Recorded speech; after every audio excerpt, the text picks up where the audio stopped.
Assalamualaikum warahmatullahi wabarakatuh. Kami dari kelompok 4 ingin menjelaskan materi tentang aplikasi bioteknologi pada bidang perikanan. Dengan beranggota Asusi Gita Nurul Melani, Indah Cahyani, Muhammad Wiki, dan Rahma Laila. Oke, langsung saja. Bioteknologi pada bidang perikanan adalah bioteknologi yang lebih ditekankan khusus pada bidang perikanan. Peranannya sangat luas, dimulai dari rekayasa media budidaya perikanan hingga sampai pada pasca hasil panen perikanan. Pemanfaatan mikroba pada budidaya telah terbukti mempertahankan kualitas media budidaya sehingga aman untuk digunakan sebagai media budidaya ikan. Pada tahap pasca panen hasil perikanan, bioteknologi mampu mengubah ikan melalui proses transformasi biologi sehingga menghasilkan produk yang aman untuk dikonsumsi dan sangat bermanfaat bagi kelangsungan dan memenuhi kebutuhan hidup manusia. Contoh produk dalam bidang perikanan yang dihasilkan melalui konsep dan prinsip bioteknologi dengan menggunakan mikroba seperti peda, kecap ikan, dan terasi ikan. Selanjutnya, bentuk penerapan bioteknologi di bidang perikanan. Bioteknologi telah menciptakan ikan berkarakter genetis khas yang dihasilkan melalui rekayasa gen, sehingga menghasilkan ikan yang tumbuh cepat, warnanya menarik, dagingnya tebal, tahan penyakit, dan sebagainya. Pada tahap pasca panen hasil perikanan, bioteknologi mampu mengubah ikan melalui proses transformasi biologi hingga dihasilkan produk yang bermanfaat bagi kelangsungan hidup manusia. Sudah sejak abad 11, manusia sebetulnya menggunakan prinsip dasar ini. Pembuatan pangan seperti peda, kecap ikan, terasi ikan merupakan hasil bioteknologi. Kemudian pembenihan selektif merupakan pembenihan ikan secara tradisional, pertama kali dikembangkan pada ikan mas ribuan tahun yang lalu. Namun sampai sekarang pembenihan selektif hanya diterapkan pada ikan untuk konsumsi seperti ikan nila, catfish, dan trout, sehingga masih banyak ikan budidaya yang pembenihannya seperti di perairan umum. Adapun program pembenihan secara selektif telah memberikan peningkatan hasil dan pendapatan yang stabil. Contohnya, terdapat peningkatan tingkat pertumbuhan 5-20% pada ikan budidaya seperti salmon, nila, dan catfish. Mohon maaf, maksudnya catfish. Lalu manipulasi pada bentuk kromosom. Untuk menghasilkan organisme triploid umumnya tidak bisa bereproduksi. Keuntungan triploid lebih terlihat pada fungsi sterilitasnya. Sebagai contohnya, tiram triploid tidak dapat memproduksi gonad sehingga dapat dipasarkan sepanjang tahun. Hal ini disebabkan produksi gamet atau sel kelamin, ovum atau sel telur pada betina, dan sperma pada jantan, membuat tiram yang matang gonad memiliki rasa yang tidak enak. Selanjutnya yaitu bioteknologi pada rekayasa genetika ikan. Nah, pada tahun 1983, sampul majalah Sains, salah satu jurnal ilmiah yang paling banyak dibaca di Amerika Serikat, menampilkan foto tikus besar hasil dari rekayasa genetik dengan laju pertumbuhan yang sangat cepat. Namun, tak lama setelah itu, para ilmuwan di Cina juga melaporkan kali pertamanya kesuksesan menyisipkan gen hormon pertumbuhan pada ikan. Nah, pertumbuhan ikan ini yaitu merupakan pertumbuhan ikan transgenik, di mana para ilmuwan menggunakan teknik DNA rekombinan untuk memasukkan materi genetik dari satu organisme ke dalam genom ikan atau organisme air lainnya.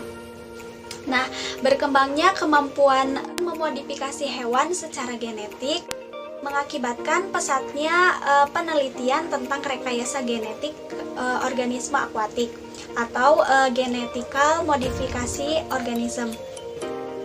Transgenik pada ikan merupakan teknik rekayasa genetika yang bertujuan untuk menghasilkan benih ikan budidaya yang memiliki sifat unggul untuk pengembangan kualitas ikan di dalam kegiatan aquaculture. Nah, kemudian transgenik ini adalah proses pemindahan gen atau disebut dengan transgen ke organisme hidup, sehingga organisme memiliki sifat dan ciri-ciri baru yang akan diteruskan ke keturunannya. Nah, contohnya yaitu transgenik F1 yang memiliki panjang total 11,5 sampai 12,5 cm. Kemudian contoh yang kedua yaitu transgenik F2 memiliki panjang total 8,2 sampai 9,5 cm. Contoh yang ketiga yaitu memiliki panjang 6,5 sampai 75 cm. Kemudian metode-metode yang berhasil diterapkan dalam teknologi transfer gen ini, yang pertama yaitu mikroinjeksi. Transfer gen memiliki teknik mikroinjeksi mempunyai banyak kelemahan karena teknik membutuhkan keterampilan yang sangat tinggi. Nah, efeknya itu telur yang sedang diperlakukan terganggu sehingga tingkat keberhasilannya itu sangat kecil. Selain itu, hasil yang didapatkan tidak bisa banyak karena mengingat pengerjaannya yang manual satu persatu telur pada pembelahan satu sel injeksi. Yang kedua yaitu elektroporasi. Elektroporasi ini adalah sebuah metode yang pertama kali dikembangkan untuk bekerja dengan sel-sel dalam jaringan budidaya dan menundukkan atau melibatkan sel untuk ledakan pendek impuls listrik.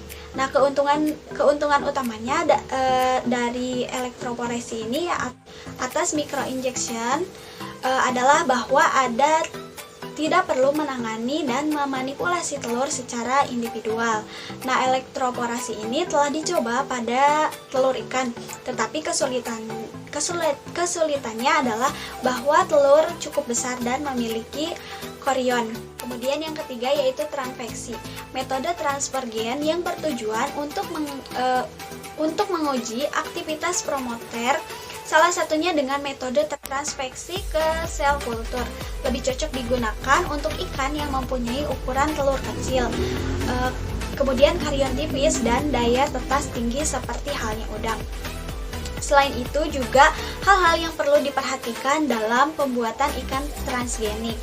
Yang pertama yaitu isolasi gen atau klon DNA yang akan diinjeksi pada telur. Kemudian yang kedua yaitu identifikasi gen pada ikan yang telah mendapatkan injeksi gen asing. Kemudian yang ketiga yaitu keragaman dari keturunan ikan yang diinjeksi gen asing transveksi. Bioteknologi pada media budidaya ikan. Media dari bioteknologi salah satunya berupa mikroba yang telah terbukti mempertahankan kualitas media budidaya sehingga aman untuk digunakan sebagai media budidaya ikan. Pada tahap pasca panen hasil perikanan, bioteknologi mampu mengubah ikan melalui proses transformasi biologi sehingga menghasilkan produk yang aman dikonsumsi dan sangat bermanfaat bagi kelangsungan dan memenuhi kebutuhan hidup manusia. Contoh dari produk dalam bidang perikanan ini yang dihasilkan melalui konsep dan prinsip bioteknologi dengan menggunakan mikroba antara lain yaitu peda, kecap ikan, terasi, bekasam, petis, dan lainnya. Yang pertama kita bahas mengenai peda. Peda merupakan produk fermentasi dengan bahan baku ikan. Pada umumnya dibuat untuk ikan yang berkadar lemak tinggi. Kemudian, pada waktu fermentasi akan terjadi perubahan kimia antara lain proses reaksi pada lemak yang memberikan cita rasa khas. Kemudian yang kedua ada kecap ikan. Kecap ikan ini dibuat secara fermentasi. Selama proses fermentasinya akan terjadi hidrolisis pada jaringan ikan oleh enzim-enzim yang dihasilkan mikroorganisme. Peran enzim-enzim tersebut adalah sebagai pemecah ikatan polipeptida-polipeptida menjadi ikatan yang lebih sederhana. Yang ketiga yaitu terasi. Terasi dibuat secara fermentasi. Pada proses fermentasi, protein akan dihidrolisis menjadi turunan-turunannya secara pepton, peptida, dan asam-asam amino. Fermentasi ini juga akan menghasilkan amonia yang menyebabkan terasi berbau merangsang. Di dalam masakan, terasi juga digunakan sebagai penyedap dan menimbulkan cita rasa. Kemudian bekasam. Bahan baku yang digunakan untuk membuat bekasam pada umumnya adalah ikan air tawar. Pada proses pengolahannya menggunakan bahan-bahan tambahan untuk berhasilnya sebuah fermentasi. Pada proses fermentasinya tidak hanya menambahkan dengan garam saja, tetapi juga dengan menambahkan nasi sebagai sumber karbohidrat untuk pertumbuhan mikroorganisme. Karbohidrat ini akan diurai menjadi gula sederhana oleh mikroorganisme, kemudian akan diubah menjadi asam laktat, etanol, asam asetat, asam format, dan karbon dioksida. Hasil dari fermentasi tersebutlah yang akan memberikan aroma dan rasa yang khas bekasam. Yang terakhir yaitu ada petis. Petis merupakan produk yang mirip dengan kecap, namun pada umumnya lebih kental dari kecap. Kemudian, petis ini dibuat dari pemakaian air rebus ikan dalam pembuatan pindang, atau juga bisa dengan air rebusan dari pembuatan ebi yang dipanaskan hingga cairan kuah tersebut menjadi kental, seperti saus yang lebih pekat.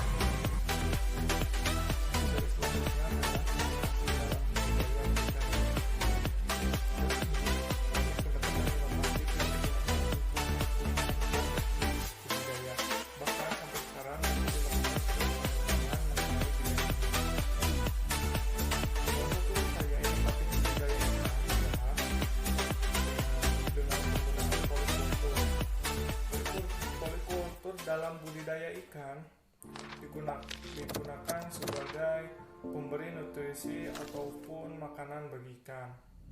Dengan adanya tanaman pada habitat ikan budidaya, maka akan banyak hidup plankton, bentos, nekton kecil dan organisme mikroskopis lainnya sebagai makanan. Salah satu contoh dari budidaya ikan dengan aquaculture adalah membudidayakan ikan bersama dengan selada air. Kemudian inovasi lainnya yaitu dapat berupa polikultur yang dilakukan dengan sistem hidroponik sehingga dapat ditanam banyak jenis tanaman pada habitat ikan budidaya tersebut. Beberapa contoh tersebut merupakan inovasi dalam bidang perikanan. Kemudian adapun inovasi bioteknologi dalam bidang perikanan. Beberapa di antaranya adalah yang pertama adalah breeding. Berdasarkan peta genetika, pendekatan bioteknologi molekuler dengan kajian biodiversitas genetik menggunakan metode biomolekuler akan mampu memetakan kualitas keragaman genetik suatu organisme. Keragaman genetik yang berhasil dipetakan selanjutnya dapat dimanfaatkan sebagai landasan breeding untuk menghasilkan benih yang unggul. Yang kedua ada budidaya sejenis atau biasa disebut dengan monokultur yang diketahui lebih menguntungkan daripada budidaya dengan jenis kelamin campur. Beberapa contoh keuntungan monokultur antara lain adalah ditemukan pada ikan sturgeon betina yang menghasilkan ovipar atau telur ikan. Ikan nilai jantan yang tumbuh cepat daripada betina, ikan salmon dan trout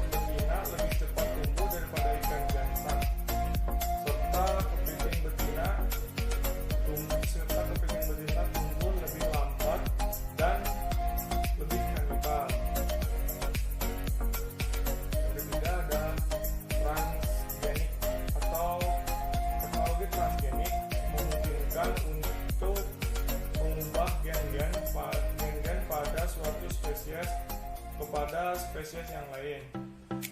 Contohnya gen antibeku yang transfer pada ikan salmon menghasilkan ikan salmon yang memiliki toleransi terhadap suhu dingin dengan harapan dapat memperluas pembudidayaan ikan tersebut. Yang terakhir atau yang keempat ada deteksi patogen. Metode deteksi patogen secara molekuler penyebab penyakit infeksi pada organisme budidaya baik oleh bakteri maupun virus tanpa proses pembiakan. Yaitu dengan metode amplifikasi perarutan DNA dari organisme budidaya dengan menggunakan tisu air. Selanjutnya akan dijelaskan oleh Ismail. Selanjutnya, saya Rahmalia. Di sini saya akan menyampaikan mengenai dampak positif dan negatif dari bioteknologi aplikasi bidang perikanan. Nah, bioteknologi di bidang perikanan ini mampu menciptakan karakter ikan yang dihasilkan melalui rekayasa gen. Nah, rekayasa gen ini dapat diciptakan ikan yang tumbuh dengan cepat, lalu dagingnya tebal dan tahan sedikit. Pada tahap pasca panen hasil perikanan, bioteknologi mampu mengubah proses transformasi ikan hingga menghasilkan produk yang bermanfaat bagi kelangsungan manusia. Hal tersebut sudah ada sejak abad ke-9. Seperti itu pembuatan ikan dan gelasikan. Lalu selanjutnya, apa dampak manfaat dari bioteknologi perikanan ini? Yang pertama, meningkatkan pertumbuhan budidaya ikan. Yang kedua, meningkatkan produksi ikan. Yang ketiga, meningkatkan daya tahan ikan. Yang keempat, meningkatkan perekonomian masyarakat. Serta yang terakhir yaitu meningkatkan pengelolaan dan konservasi ketersediaan di alam. Lalu, bagaimana dampak negatif dari aplikasi bioteknologi di bidang perikanan ini? Yang pertama, alergi gen yang disisipkan pada organisme menjadi makanan yang dapat menyebabkan alergi tertentu. Lalu yang kedua, rusak ekosistem. Gangguan terhadap kondisi normal lingkungan dapat mengganggu keseimbangan ekosistem.